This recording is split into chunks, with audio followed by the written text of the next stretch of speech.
Welcome to వేదిక TV. Telugu రాష్ట్రాలతో పాటు దేశవ్యాప్తంగా సంచలనం సృష్టించిన అమృత ప్రణయ్ హత్య కేసులో ఈ రోజు నల్గొండ ఎస్సీ/ఎస్టీ కోర్టు తీర్పు వెల్లడించింది. 2018 సెప్టెంబర్ 14న పరువు హత్యకు ప్రణయ్ గురయ్యాడు. విచారణ పూర్తి చేసి 1600 పేజీలో ఛార్జిషీట్ నివేదికను రూపొందించారు పోలీసులు.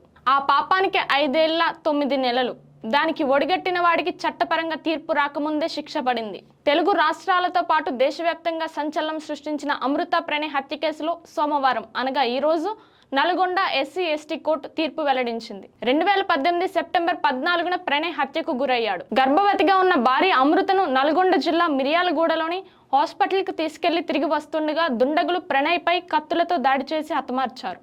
ఇది ఒక పరువు హత్య.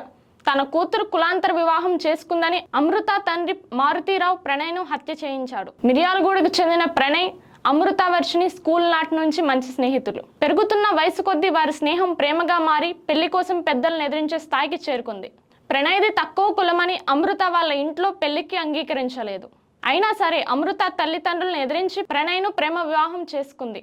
అమృత గర్భం దాల్చింది. అంతా బాగుందనుకున్న టైంలో వారి జీవితంలో అమృత తండ్రి మారుతీరావు విలన్లా ఎంట్రీ ఇచ్చాడు. తన కూతుర్ని కులాంతర వివాహం చేసుకున్నాడనే కక్షతో సుపారీ ఇచ్చి మరి గ్యాంగ్తో ప్రణయ్ను మారుతీరావు హత్య చేయించాడు. ప్రణయ్ తండ్రి బాలస్వామి ఫిర్యాదు మేరకు పోలీసులు కేసు నమోదు చేసి దర్యాప్తు జరిపారు. ఈ కేసులో మారుతీరావుతో సహా మొత్తం 8 మంది నిందితులపై మిర్యాలగూడ 1 టౌన్ పోలీసులు కేసు నమోదు చేశారు. కేసు విచారణ నడుస్తుండగానే A1 నిందితుడు మారుతీరావు ఆత్మహత్యకు పాల్పడ్డాడు. ప్రణయ్ తండ్రి బాలస్వామి, తల్లి ప్రేమలత, అమృత వర్షిని నుంచి వివరాలు కోర్టు నమోదు చేసుకుంది. తుది తీర్పుపై ప్రణయ్ కుటుంబం సభ్యులు ఆసక్తిగా ఎదురుచూస్తున్నారు. ఈ కేసు పోలీస్ శాఖ అన్ని కోణాల్లో విచారణ పూర్తి చేసి 1600 పేజీల ఛార్జిషీట్ నివేదికను రూపొందించింది. అప్పటి ఎస్పీ ఏవి రంగనాథ్ పర్యవేక్షణలో విచారణ పూర్తి చేసి హత్య కేసులో 8 మంది నిందితుల పాత్ర ఉందని నిర్ధారించింది. 2019 జూన్ 12న ఛార్జిషీట్ నమోదు చేయగా ఎస్సీ/ఎస్టీ జిల్లా సెషన్ కోర్టు విచారణ ప్రారంభించింది.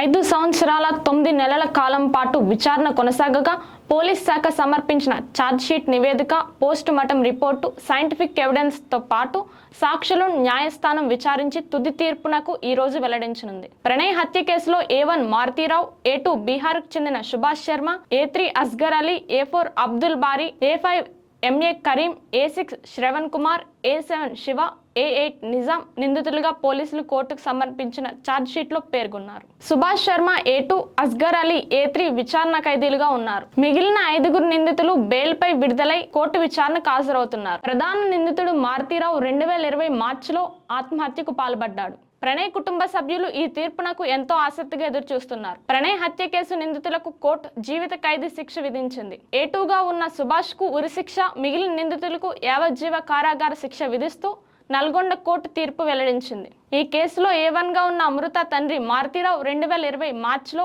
ఆత్మహత్య చేసుకున్నాడు. ఇలాంటి మరిన్ని లేటెస్ట్ అప్డేట్స్ కోసం మన వేదిక టీవీ ఛానల్ని సబ్స్క్రైబ్ చేసుకోండి. Signing off, రోస్లిన్.